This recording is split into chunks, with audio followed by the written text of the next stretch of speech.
식당에서 서빙하던 여자의 한마디. 재벌이 숟가락을 내려놓았습니다. 여러분, 안녕하세요. 오늘 제가 들려드릴 이야기는 제 인생을 송두리째 바꿔놓은 그날의 기억입니다. 저는 지금 38입니다. 그리고 이 이야기는 제가 25이던 해, 그러니까 13년 전, 겨울에 일어난 일입니다. 당시 저는 강남의 한 고급 한정식당에서 서빙 아르바이트를 하고 있었어요. 대학을 졸업하고도 취업에 실패해서 생계를 위해 하루하루를 버티던 시절이었죠. 그 식당은 평범한 곳이 아니었습니다. 1인당 최소 30만 원은 해야 먹을 수 있는 재벌들과 정치인들이 드나드는 그런 곳이었어요. 그리고 그날 그분을 만났습니다. 대한민국 재벌 회장님입니다. 당시 62살이셨던 그분은 무서울 정도로 냉정한 눈빛과 칼 같은 카리스마로 유명했습니다. 직원들 사이에서는 얼음 회장이라는 별명으로 불렸죠. 그런 그분이 제 한마디에 숟가락을 내려놓으셨습니다. 그리고 그 순간이 제 인생의 모든 것을 바꿔놓았습니다. 2013년 12월 24일 크리스마스 이브였습니다. 김하은 씨, 오늘 VIP룸 서빙 들어가세요. 주방장님의 말에 저는 긴장했습니다. VIP룸은 정말 중요한 손님들만 이용하는 공간이었거든요. 신입인 제가 그곳에 배치된 건 처음이었어요. 긴장하지 말고 그냥 조용히 시키는 대로만 하면 돼요. 괜히 말 걸거나 눈 마주치려 하지 말고요. 선배 언니의 조언을 들으며 저는 VIP룸으로 향했습니다. 문을 열자 차가운 공기가 느껴졌습니다. 아니, 실제로 차가운 게 아니라 그분의 기운이 그랬던 것 같아요. 넓은 원목 테이블에 단 한 분만 앉아 계셨습니다. 회색 정장을 입은 노신사, 대기업 회장이었죠. 실례하겠습니다. 저는 최대한 목소리를 낮춰 인사하고 조심스럽게 코스 요리를 하나씩 내놓기 시작했습니다. 전체 요리, 구절판, 전복죽, 갈비찜. 그분은 한마디 말도 없이 드셨어요. 표정도 없었습니다. 마치 기계처럼 정확하게 필요한 만큼만 드시는 모습이었죠. 그런데 이상했습니다. 음식을 거의 드시지 않으셨어요. 한두 입 맛만 보시고는 젓가락을 놓으시는 거예요. 30만 원짜리 코스 요리를 그냥 버리시는 겁니다. 저렇게 드시면 건강에 안 좋으실 텐데 저는 속으로만 생각했습니다. 감히 말을 꺼낼 수 없었죠. 그런데 메인 요리인 한우 등심이 나갔을 때였습니다. 회장님이 고기를 한 점 드시더니 갑자기 숟가락을 탁 내려놓으셨어요. 그리고는 창밖을 바라보시며 미동도 하지 않으셨습니다. 10분, 20분. 음식은 그대로 식어가고 있었어요. 저는 어떻게 해야 할지 몰라 문 앞에서 전전긍긍했습니다. 그때였습니다. 회장님의 손이 떨리고 있었어요. 자세히 보니 눈가가 붉어져 있었습니다. 울고 계신 거였어요. 대한민국에서 손에 꼽히는 재벌 회장님이 혼자서 조용히 눈물을 흘리고 계셨습니다. 순간 제 가슴이 먹먹해졌습니다. 저분도 그냥 사람이구나. 그리고 저도 모르게 입이 열렸습니다. 회장님, 제 목소리에 회장님이 천천히 고개를 돌리셨습니다. 차가운 눈빛이 저를 향했어요. 심장이 얼어붙는 것 같았습니다. 하지만 이미 말을 시작한 이상 멈출 수가 없었어요. 죄송합니다만, 괜찮으세요? 대답이 없었습니다. 그저 저를 바라보고만 계셨죠. 저는 용기를 내서 계속 말했습니다. 음식이 다 식었습니다. 새로 데워올까요? 필요 없네. 낮고 쉰 목소리였습니다. 하지만 이렇게 안 드시면 건강해. 자네가 내 건강을 걱정할 이유라도 있나? 냉정한 말투였지만 저는 물러서지 않았습니다. 왜냐하면 그분의 눈빛에서 깊은 슬픔을 봤거든요. 손님의 건강을 챙기는 것도 서빙 직원의 일입니다. 그리고 저는 잠시 망설이다가 말을 이었습니다. 저희 아버지도 그러셨거든요. 슬플 때마다 밥을 안 드셨어요. 그러다가 돌아가셨습니다. 회장님의 눈빛이 흔들렸습니다. 아버지는 말씀하셨어요. 하은아, 슬플 때일수록 밥을 먹어야 한다. 살아있는 사람은 살아야 하니까. 라고요. 정적이 흘렀습니다. 한참을 저를 바라보시던 회장님이 천천히 입을 여셨습니다. 오늘이 내 딸의 생일일세. 네, 정확히는 딸의 기일이지. 꼭 20년 전 오늘 내 딸이 25의 나이로 세상을 떠났네. 저는 숨이 멎는 것 같았습니다. 25? 당시 제 나이와 똑같았어요. 딸아이가 자네와 비슷했네. 나이도 목소리 톤도. 회장님은 천천히 말을 이어가셨습니다. 그 아이도 이런 식당에서 일했었지. 재벌집 딸이라는 게 싫다고 스스로 돈을 벌고 싶다고 했네. 나는 말렸어야 했는데. 목소리가 떨렸습니다. 크리스마스 이브에 손님들이 많아서 야근을 했다더군. 그리고 퇴근길에 교통사고를 음주운전 차량에 치여서 즉사했네. 25의 나이로. 저는 아무 말도 할 수 없었습니다. 그날 이후로 매년 이날이 되면 이렇게 혼자 밥을 먹으러 오네. 딸아이가 일하던 식당과 비슷한 곳으로. 하지만 한 번도 음식이 목으로 넘어간 적이 없었지. 회장님은 차갑게 식은 한우 등심을 바라보셨습니다. 20년째 나는 이날만큼은 아무것도 할 수 없는 무능한 아버지일 뿐이네. 그 순간 저는 깨달았습니다. 아무리 많은 돈과 권력을 가져도 사랑하는 사람을 잃은 슬픔 앞에서는 모두가 똑같이 무력한 인간일 뿐이라는 것을. 저는 조용히 회장님 앞으로 다가갔습니다. 제가 딸처럼 옆에 앉아드려도 될까요? 회장님이 깜짝 놀라 저를 보셨습니다. 지금 그게 무슨. 저희 아버지가 돌아가셨을 때 혼자 밥 먹는 게 제일 힘들었어요. 누군가 옆에만 있어줘도 음식이 조금은 넘어가더라고요. 저는 허락도 받기 전에 회장님 옆자리에 앉았습니다. 그리고 식어버린 한우를 집어 다시 불판에 올렸습니다. 딸분이 보고 싶으시면 딸분에 대한 이야기를 들려주세요. 제가 들어드릴게요. 그리고 같이 밥 먹어요. 회장님은 한동안 저를 바라보시다가 천천히 입을 여셨습니다. 우리 서연이는 참 웃음이 많은 아이였네. 그날 밤 저는 회장님과 함께 3시간 동안 식사를 했습니다. 정확히는 제가 음식을 구워드리고 회장님은 딸 이야기를 해주셨어요. 서연이가 5살 때 처음 아빠라고 불렀을 때가 기억나네. 나는 회사 일로 바빠서 집에 거의 없었는데 그날따라 일찍 들어갔거든. 아이가 내 손을 잡고 아빠 나랑 놀아줘라고 했지. 회장님의 눈가에 미소가 번졌습니다. 처음 보는 표정이었어요. 하지만 나는 아빠 바쁘니까 다음에 라고 했네. 그 다음에가 끝내 오지 않았지만 딸분은 아빠를 원망하셨을까요? 제 질문에 회장님은 고개를 저으셨습니다. 아니, 그 아이는 한 번도 나를 원망하지 않았네. 오히려 20살이 되어서는 내게 편지를 썼지. 아빠, 나는 아빠가 자랑스러워. 많은 사람들에게 일자리를 주고 좋은 제품을 만드는 아빠. 바빠서 함께 못 놀아도 괜찮아.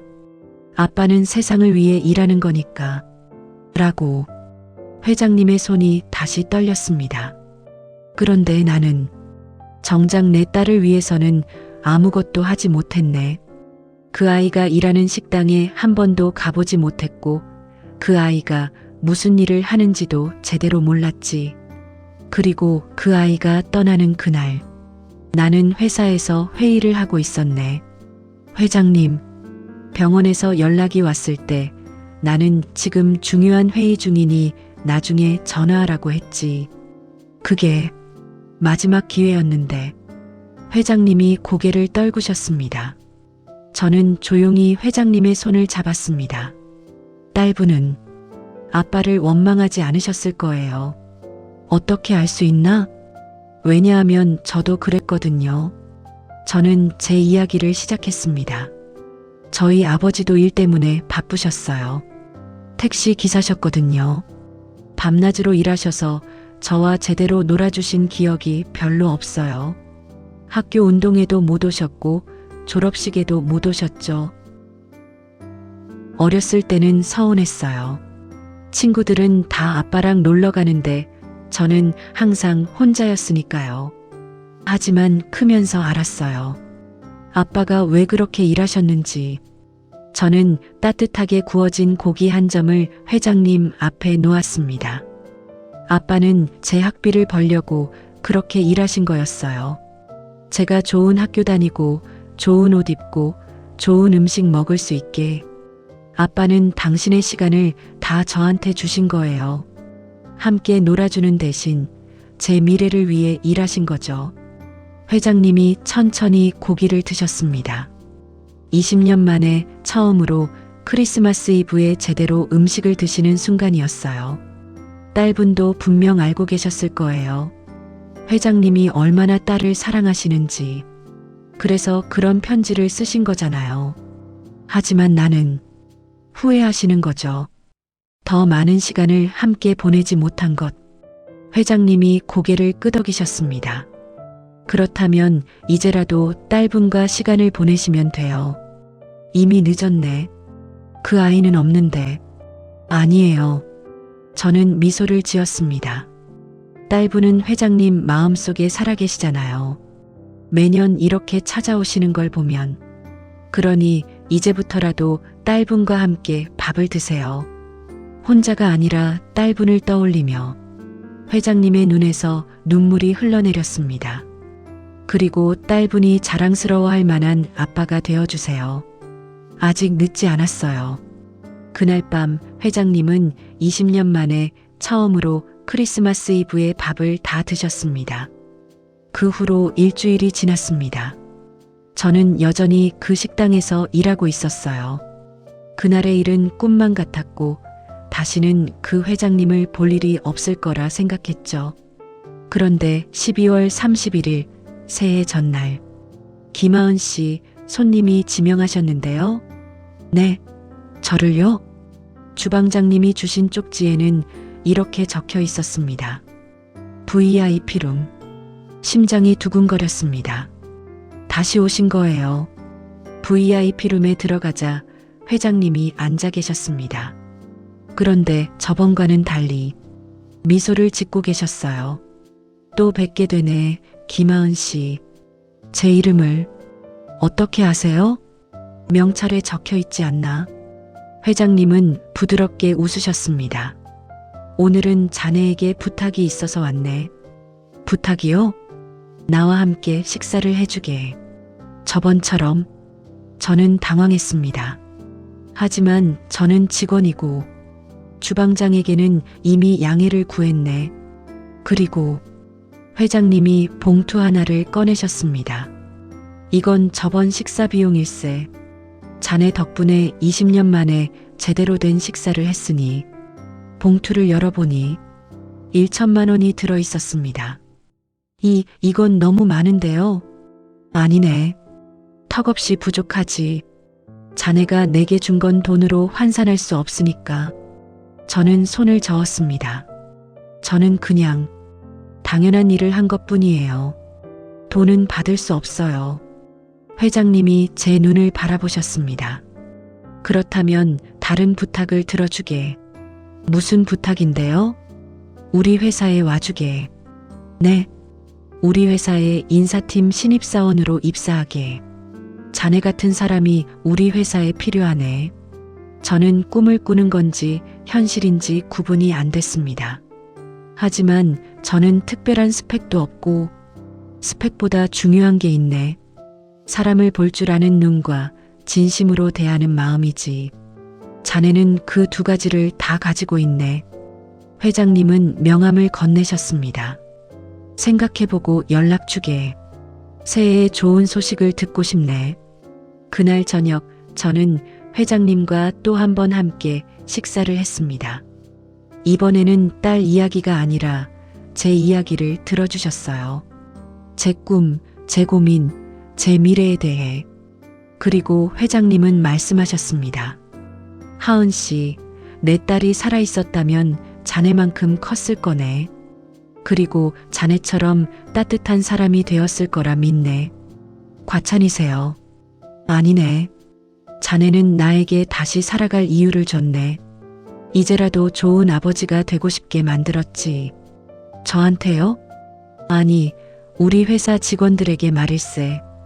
그동안 나는 회사를 키우는 데만 몰두했지. 정작 그곳에서 일하는 사람들은 제대로 보지 못했네. 하지만 이제는 바꾸고 싶네. 회장님의 눈빛이 진지했습니다. 자네가 나를 변화시켰네, 하은 씨. 이제 나도 우리 회사를 변화시키고 싶네. 30층 유리 건물이 하늘을 찌를 듯 솟아 있었어요. 그곳이 제 새로운 일터였습니다. 처음에는 모든 게 낯설었습니다.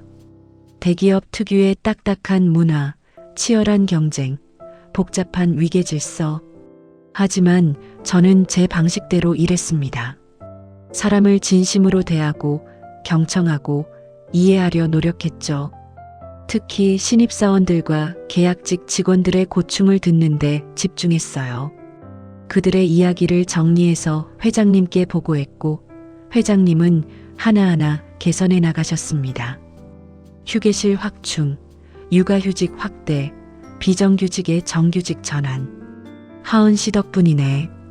회장님은 자주 그렇게 말씀하셨지만 사실 모든 건 회장님의 결단이었어요. 그리고 1년 후 저는 대리로 승진했고 회장님 직속 비서실로 발령받았습니다. 비서실이요? 제가 그럴 만한 능력보다 중요한 건 신뢰일세.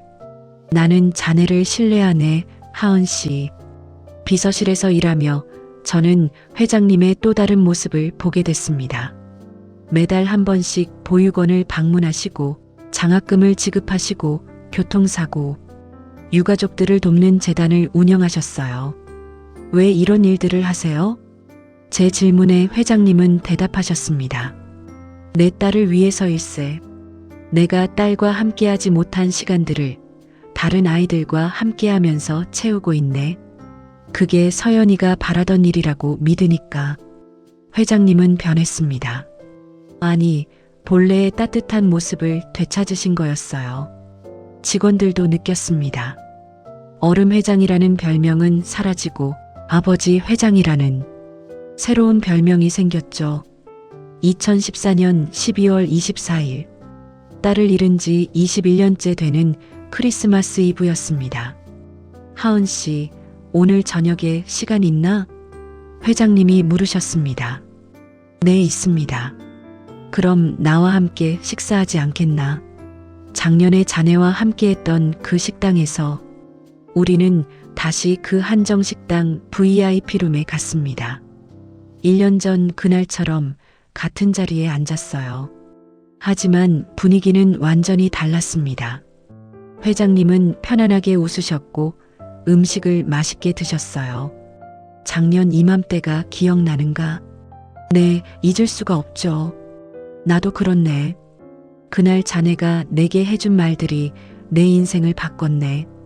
회장님은 잠시 창밖을 바라보셨습니다. 20년 동안 나는 죽은 사람처럼 살았네.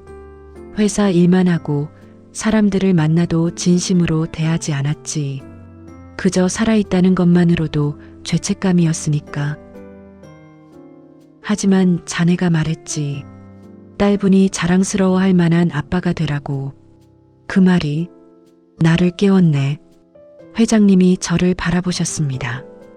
이제는 당당하게 서연이를 만날 수 있을 것 같네. 아빠, 그동안 뭐하고 지냈어? 라고 물으면 자랑스럽게 대답할 수 있을 거야. 그 순간 제 눈에서 눈물이 흘러내렸습니다. 하은 씨, 왜 우나?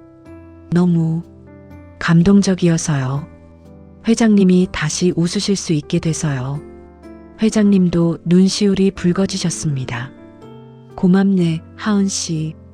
정말 고맙네. 우리는 한동안 아무 말 없이 함께 울었습니다. 그리고 회장님이 말씀하셨습니다. 하은 씨, 내게는 이제 두 딸이 있네. 네. 하늘에 있는 서연이, 그리고 내 곁에 있는 하은이. 두 딸 모두 내 자랑일세. 저는 감격해서 아무 말도 할 수 없었습니다. 물론 법적으로 양딸로 삼자는 건 아니네. 하지만 내 마음속에서는 자네를 딸처럼 생각하고 싶네. 괜찮겠나? 저야 영광입니다. 그날 저녁 우리는 늦게까지 이야기를 나눴습니다. 그리고 회장님은 약속하셨습니다. 매년 크리스마스 이브에는 우리 둘이 함께 식사하세. 서연이를 기억하면서. 네, 약속할게요. 그것이 우리의 첫 번째 약속이었습니다. 그 후로 많은 일들이 있었습니다. 저는 임원으로 승진했고 회사의 복지 정책을 총괄하게 됐어요. 회장님의 지원 아래 일과 삶의 균형 프로젝트를 추진했고 이곳은 가장 일하고 싶은 기업 1위에 선정됐습니다. 회장님은 70세가 되신 후 회장직을 내려놓으시고 명예회장이 되셨어요. 그리고 재단 활동에 더욱 힘을 쏟으셨죠. 매년 크리스마스 이브마다 우리는 약속을 지켰습니다. 그 식당 VIP룸에서 함께 식사를 하며 서연 씨 이야기를 나눴어요. 저도 결혼을 했고 딸을 낳았습니다. 이름을 서연이라고 지었어요. 진짜인가? 회장님이 눈물을 글썽이셨습니다. 네. 회장님의 딸분처럼 제 딸도 따뜻하고 훌륭하게 자라길 바라는 마음에서요. 고맙네. 정말 고맙네. 그날 회장님은 제 딸을 안고 한참을 우셨습니다. 그리고 2025년 회장님은 칠순을 넘기셨고 저는 40이 되었습니다. 13년이라는 시간이 흘렀지만 우리의 약속은 계속됐죠. 오늘도 저는 그 한정식당 VIP룸에 있습니다. 회장님과 함께, 그리고 이제는 제 딸 서연이도 함께. 할아버지, 이 음식 맛있어요. 11살 된 제 딸이 환하게 웃습니다. 회장님은 손녀를 보듯 제 딸을 바라보시며 미소 짓습니다. 그래, 많이 먹어라. 할아버지가 다 사줄게. 감사합니다, 할아버지. 저는 그 모습을 보며 생각합니다. 13년 전 25의 서빙 알바생이던 제가 재벌 회장님께 건넨 한마디. 회장님, 괜찮으세요? 그 한마디가 이 모든 것을 시작했습니다. 한 사람의 인생을, 한 회사를, 그리고 수천 명의 직원들의 삶을 바꿨죠. 하은 씨, 회장님이 저를 부르십니다. 이제 곧 내가 떠날 시간이 다가오네. 무슨 말씀을? 사람은 언젠가 가야 하는 거 아닌가. 하지만 이제는 후회 없이 갈 수 있을 것 같네. 회장님은 제 손을 잡으십니다. 자네 덕분에 나는 다시 살 수 있었네. 서연이를 떠나보낸 후 20년간의 죽음에서 깨어났지. 회장님, 그리고 깨달았네. 우리는 떠난 사람을 위해 슬퍼할 게 아니라 그들이 남긴 사랑을 이어가야 한다는 것을. 회장님의 눈빛이 따뜻합니다. 자네가 내 서연이가 남긴 사랑을 이어갔네. 그리고 이제 자네의 딸 서연이가 또 그 사랑을 이어갈 거야. 저는 눈물을 참을 수 없었습니다. 고맙네, 하은 씨. 내 인생의 마지막 13년을 가장 행복하게 만들어줘서. 저야말로 회장님 덕분에 이 모든 걸 이룰 수 있었어요. 아니네. 모든 건 자네가 가진 따뜻한 마음 덕분일세. 우리는 함께 웃고 함께 울었습니다. 그리고 함께 식사를 했습니다. 13년 전 그날처럼. 여러분, 저의 이야기를 들어주셔서 감사합니다. 이 이야기를 통해 전하고 싶은 것이 있습니다. 때로는 작은 관심 한마디가 누군가의 인생을 바꿀 수 있다는 것. 괜찮으세요? 그 한마디가 20년간 슬픔에 갇혀있던 한 사람을 구했습니다. 그리고 그 한마디가 제 인생도 바꿨죠. 여러분 주변에도 혹시 힘들어하는 사람이 있다면 작은 관심을 보여주세요. 괜찮아? 힘들지? 내가 도와줄까? 그 한마디가 누군가에게는 인생의 전환점이 될 수 있습니다. 그리고 결국 그 따뜻함은 다시 여러분에게로 돌아올 거예요. 저처럼. 감사합니다. 구독과 좋아요로 함께 해주시고요. 어디에서 이 사연을 듣고 계시나요? 여러분의 이야기도 적어주세요.